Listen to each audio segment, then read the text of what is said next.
जन्मना, जन्म और जन्मना,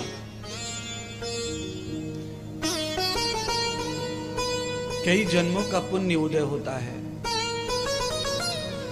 तब हमें सत्कर्म करने का अवसर मिलता है, भागवत सुनने का मौका मिलता है।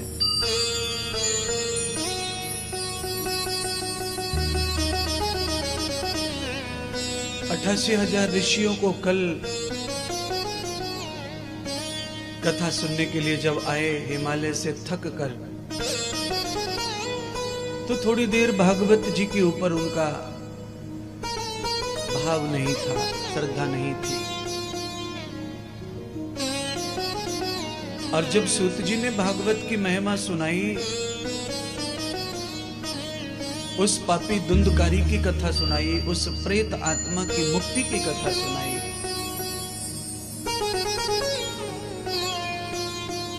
तो शौनक आदि 88,000 ऋषियों का भाव भागवत के ऊपर बैठ गया, जम गया।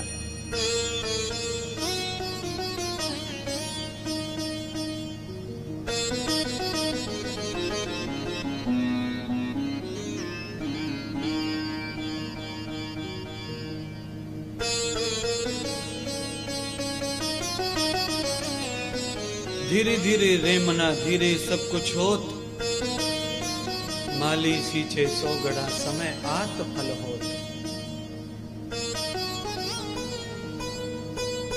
आज पौधा लगाया, आज पानी डाला और आज ही फल आ जाए, ऐसा नहीं होता।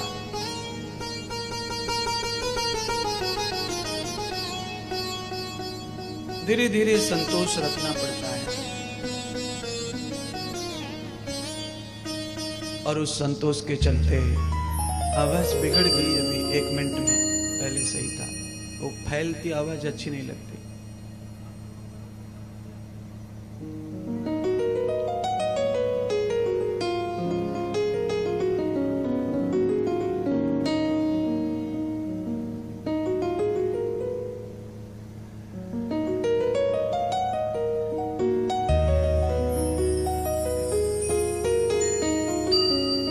भगवान महावीर, भगवान बुद्ध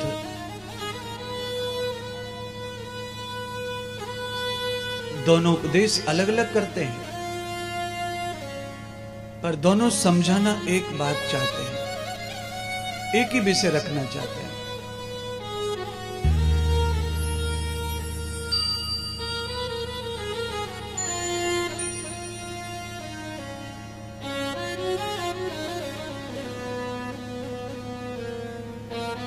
धैर्य और संतोष सबसे बड़ी संपत्ति है।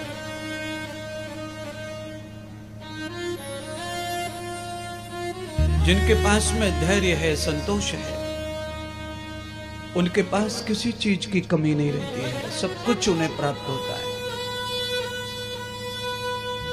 और जो अपना संतोष खो देते हैं, अपना धैर्य खो देते हैं, वो आर्टिफिशियल पा सकते हैं, थोड़े समय के लिए धन पा सकते हैं, वो छल में, कपट में, फरेब में डाल करके पैसा ले सकते हैं, पर वो पैसा उनकी जिंदगी के लिए सुखदायी नहीं होगा। बिना श्रद्धा के, बिना प्रेम के आपने कहीं से भी कुछ लिया, चाहे आप किसी का विचार लो, चाहे समय लो, चाहे धन लो, चाहे किसी का प्रेम लो, आप पैसे देके भी सामान खरीदते हैं दुकान पर से, दुकानदार का अगर भाव अच्छा नहीं है तो वो सामान, पैसे से लेके भी वो सामान आपके लिए विष के जैसा है।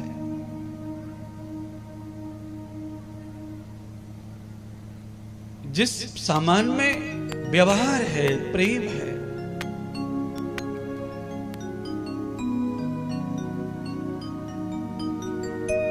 उससे प्राप्त होगा आपको सुख, संपदा, उन्नति, विकास, धैर्य, संतोष, प्रेम, अनुराग, आस्था, श्रद्धा, सब उससे प्राप्त होगा जिसमें आपको व्यवहारिक रूप से जो चीज प्राप्त हुई है।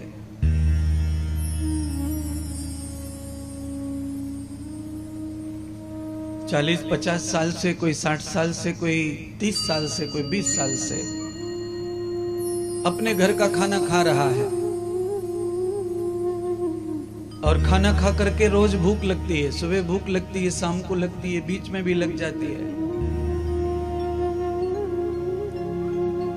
और जिएंगे जब तक खाते रहेंगे। पर एक 20 दिन भी होटल पे खा के दिखाओ, आप सबको पता चल जाएगा।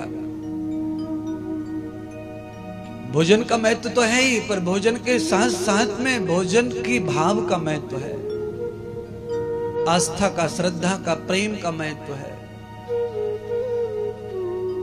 घर का जो भोजन है उसमें अनंत आस्था है, प्रेम है, अपनापन है। होटल के भोजन में अपनापन, आस्था नहीं है। होटल में खाना पकाने वाले को किसी से कोई लेना देना नहीं है, उसे अपना धंधा चलाना है। उसके लिए तो कोई अच्छा या बुरा, पापी या पुण्य आत्मा कोई भी आओ, पैसे डालो और खरीदो और खाओ। मां को ऐसा नहीं होता, पत्नी को ऐसा नहीं होता है। मां के अंदर अपनापन होता है, पत्नी के अंदर अपनापन होता है, और अपना बनके कोई भोजन बनाए तो उसमें शक्ति होती है, बुद्धि होती है उस भोजन में। कल कहा था, जैसा खाएंगे अन्न वैसा बन जाएगा मन। आज कह रहे हैं कि आप जैसे रखेंगी शुद्धि, वैसी बनेगी बुद्धि। अगर आपके आचार विचार की शुद्धि खत्म हो जाएगी तो आपकी बुद्धि की भी शुद्धि खत्म हो जाएगी।